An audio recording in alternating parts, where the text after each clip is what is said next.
আজ আমি উচ্চ মাধ্যমিক বাংলার পাঠ্য কবিতা বিশ্বকবি রবীন্দ্রনাথের লেখা রূপনারায়ণের কুলে কবিতাটি নিয়ে আলোচনা করব। রবীন্দ্রনাথ তার সুদীর্ঘ জীবন পরিক্রমায় যে অভিজ্ঞতা সঞ্চয় করেছিলেন, সেই অভিজ্ঞতার নির্যাস শেষ লেখা কাব্যগ্রন্থের 11তম কবিতা রূপনারায়ণের কুলে কবিতাটি। রবীন্দ্রনাথ তার জীবদ্দশার একেবারে অন্তিম পর্বে এসে কবিতাটি লিখেছিলেন। এরপর আমরা কবিতাটির উৎস এবং কবি কোন জায়গা থেকে কখন কবিতাটি লিখেছিলেন চলো জেনে নিই। রূপনারায়ণের কুলে কবিতাটি রবীন্দ্রনাথের শেষ লেখা কাব্যগ্রন্থের 11তম কবিতা। কবিতাটি লেখা হয়েছিল শান্তিনিকেতনের উদয়ন ভবন থেকে 1941 খ্রিস্টাব্দের 13ই মে রাত্রি 3:15 এবং 1941 খ্রিস্টাব্দে কবি মারা যান। ঠিক কবির মৃত্যুর পরেই 1941 খ্রিস্টাব্দেই শেষ লেখা কাব্যগ্রন্থটি প্রকাশিত হয়। শেষ লেখা কাব্যগ্রন্থে মোট 15টি কবিতা রয়েছে। এর মধ্যে 11 সংখ্যক বা 11তম কবিতা হলো রূপনারায়ণের কুলে। 1941 খ্রিস্টাব্দের 13ই মে রোগশয্যায় শুয়ে কবি মুখে মুখে রূপনারায়ণের কুলে কবিতাটির প্রথম 6টা লাইন রাত্রি 3:15 বলেছিলেন। রূপনারায়ণের কুলে জেগে উঠিলাম, জানিলাম এ জগৎ স্বপ্ন নয়, রক্তের অক্ষরে দেখিলাম আপনার রূপ। এই 6টি লাইন বলার পর অসহ্য যন্ত্রণায় ভারাক্রান্ত হয়ে আর বলতে পারেননি। পরে ভোর 6টার সময় রানীচন্দ্রকে কিছুটা অংশ আবার বললেন, মানে আরো পরে 6টি লাইন বললেন। চিনিলাম আপনারে আঘাতে আঘাতে বেদনায় বেদনায়, সত্য যে কঠিন কঠিনেরে ভালোবাসিলাম, সে কখনো করে না বঞ্চনা। এই 6টি লাইন বলার পর কিছুক্ষণ জিরিয়ে নিয়ে এই কবিতার শেষ চরণগুলি রানীচন্দ্রকে বললেন। আমৃত্যুর দুঃখের তপস্যা এই জীবন, সত্যের দারুণ মূল্য লাভ করিবারে, মৃত্যুতে সকল দেনা শোধ করে দিতে। এই 3টি লাইন বলে টোটাল 15টি পংক্তি বা লাইন বলে কবি কবিতাটি শেষ করেছেন। এরপর তোমরা তোমাদের টেক্সট বইটা খুলে রাখো এবং আমার প্রতিটি লাইনের ব্যাখ্যা তোমরা মনোযোগ সহকারে শুনতে থাকো। রূপনারায়ণের কুলে জেগে উঠিলাম, জানিলাম এ জগৎ স্বপ্ন নয়। রূপনারায়ণ অর্থাৎ রূপনারায়ণ হলো একটি নদের প্রবাহের নাম। ছন্দ মাধুর্যে কিন্তু এখানে রূপনারায়ণ করা হয়েছে। পশ্চিমবঙ্গের মালভূমি অঞ্চল পুরুলিয়া জেলা থেকে উৎপন্ন দ্বারকেশ্বর ও সেলাই একসঙ্গে মিলিত হয়ে রূপনারায়ণ নদের প্রবাহ সৃষ্টি করেছে, যা বঙ্গোপসাগরে মিলিত হয়েছে।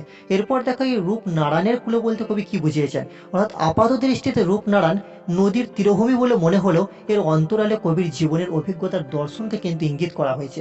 জীবন নদীতে ডুব দিয়ে সমস্ত প্রতিবন্ধকতাকে অতিক্রম করে এক সুনির্দিষ্ট অভিজ্ঞতার অধিকারী হয়ে জীবনকে চেনা অর্থাৎ সত্য উপলব্ধি ঘটানো।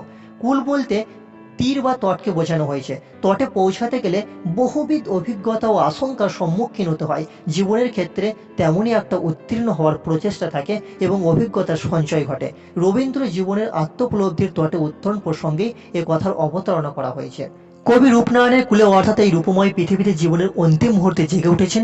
জগৎ যে স্বপ্ন নয় তা তিনি উপলব্ধি করেছেন। অন্তর্নিহিত তাৎপর্য হলো কবিগুরু রবীন্দ্রনাথ কখনোই জগৎ বিমুখ ছিলেন না। তিনি জগৎ ও জীবনকে কোনো সময় ভুলে যাননি, ত্যাগও করেননি। এমনকি গীতাঞ্জলি পর্বেও তিনি জগৎ ও জীবন সম্পর্কে উদাসীন ছিলেন না। এখন মৃত্যুর মুখোমুখি দাঁড়িয়ে জগৎকে সত্য হিসাবে দেখেছেন। জগৎ তার কাছে স্বপ্ন নয়। রক্তের অক্ষরে দেখিলাম আপনার রূপ, অর্থাৎ কবি রবীন্দ্রনাথ দেখলেন রক্তের অক্ষরে তার নিজের বা আপনার রূপকে। কবি রবীন্দ্রনাথ মৃত্যুঞ্জয়, কবি জীবনের মতো মৃত্যুকেও পরিপূর্ণভাবে ভোগ করেছেন। তার কবি পুরুষ মৃত্যুর চেয়ে বড় এই উপলব্ধি তার অনেক আগের। এখন মৃত্যু পথযাত্রী কবি দুঃখের আধার রাত্রি পার হয়ে এসে রক্তের অক্ষরে আঁকা আপনার রূপ দেখে নিলেন। এ তার দুঃখের কঠিন তপস্যায় উত্তীর্ণ আত্মোপলব্ধি। চিনিলাম আপনারে আঘাতে আঘাতে বেদনায় বেদনায়, সত্য যে কঠিন কঠিনেরে ভালোবাসিলাম, সে কখনো করে না বঞ্চনা। আঘাতে সংঘাতে এবং বেদনায় তিনি নিজের প্রকৃত সত্তাকে চিহ্নিতে পেরেছেন। বাস্তব জগতের দুঃখ এবং যন্ত্রণার মধ্য দিয়েই প্রকৃত জীবনকে খুঁজে পাওয়া যায়। এই জীবনই আমাদের সত্যের মুখোমুখি দাঁড় করিয়ে দেয়। এই সত্য কঠিন, কারণ তা আঘাত বেদনা রক্ত ঝরার মধ্য দিয়ে উপলব্ধি করা যায়। তবু সেই কঠিনকেই কবি ভালোবেসেছেন। তার বিশ্বাস যথার্থ সত্য কখনো কাউকে বঞ্চনা করায় না, ঠকায় না। এর অন্তর্নিহিত তাৎপর্য কি না, রাতের আধার সরিয়ে ভোরের আলো জগৎবাসীর কাছে আশ্বাস এনে দেয়।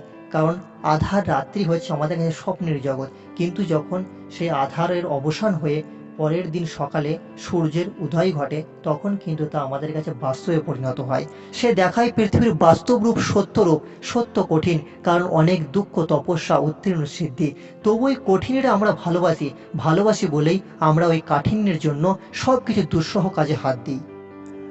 আমৃত্যুর দুঃখের তপস্যা এই জীবন, সত্যের দারুণ মূল্য লাভ করিবারে, মৃত্যুতে সকল দেনা শোধ করে দিতে।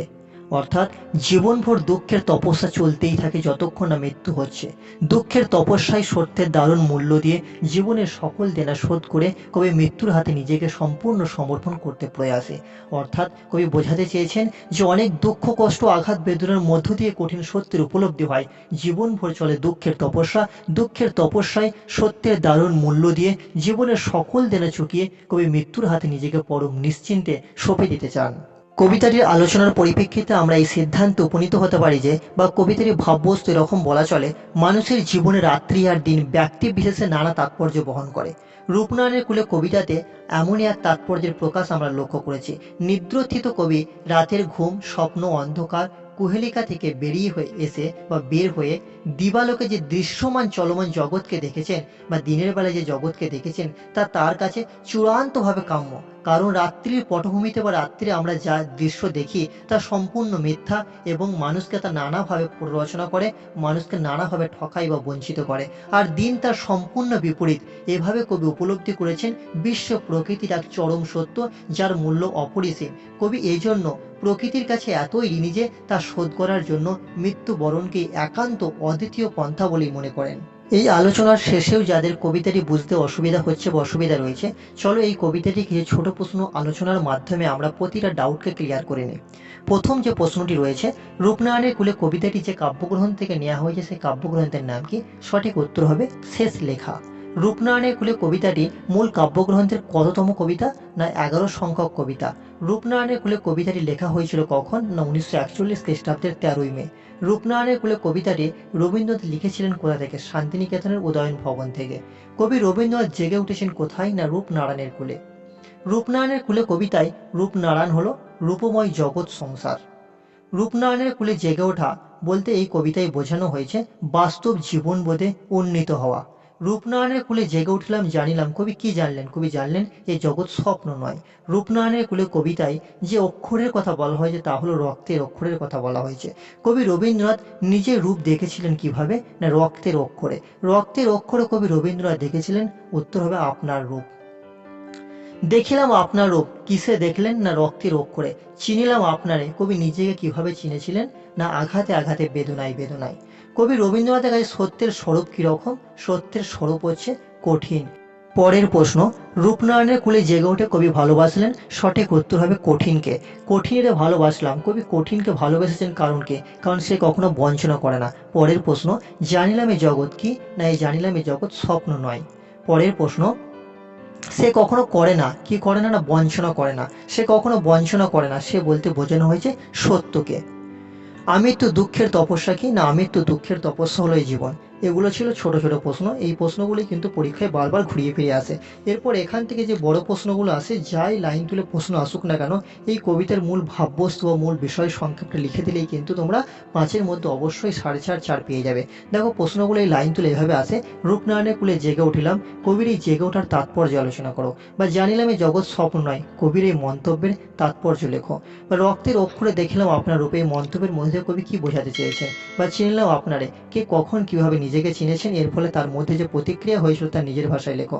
বা এরকম প্রশ্ন আসতে পারে, সত্য যে কঠিন, এই উপলব্ধিতে কবি কিভাবে উপনীত হয়েছেন বা হলেন, তার রূপনারায়ণের কুলে কবিতা অবলম্বনে লেখো। বা সে কখনো বঞ্চনা করে না, কে কখনো বঞ্চনা করে না, কবি কিভাবে এই ভাবনায় উপনীত হয়েছেন। বা আমি তো দুঃখের তপস্যা এই জীবন, কেন কবি এই জীবনকে দুঃখের তপস্যা বলেছেন? এখানে কবির মনোভাবে বিবর্তনে যে ছবি পাওয়া যায় তার নিজের ভাষায় লেখো। বা শেষ যে প্রশ্নটি হতে পারে, মৃত্যুতে সকল দেনা শোধ করে দিতে কোন দেনা শোধের কথা বলা হয়েছে, কবিতাটি অবলম্বনে আলোচনা করো। এই যে লাইনগুলো থেকে প্রশ্ন বললাম, যেহেতু খুব সংক্ষিপ্ত একটা কবিতা কিন্তু তাৎপর্যপূর্ণ, অতএব এই 15টা লাইন থেকে যে লাইন তুলেই প্রশ্ন আসুক না কেন, আমরা যদি ভাববস্তুটা খুব ভালোভাবে করে যাই তাহলে যে কোনো প্রশ্নের উত্তর কিন্তু আমরা লিখতে পারবো। আজকের ভিডিওর আলোচনা এখানেই শেষ করলাম। ভিডিওটি ভালো লাগলে অবশ্যই বন্ধুদের মধ্যে শেয়ার করবে। আবার তোমাদের সঙ্গে দেখা হবে পরবর্তী কোনো ভিডিওতে। সকলে ভালো থেকো, সুস্থ থেকো, মন দিয়ে পড়াশোনা করো। ওকে, বাই।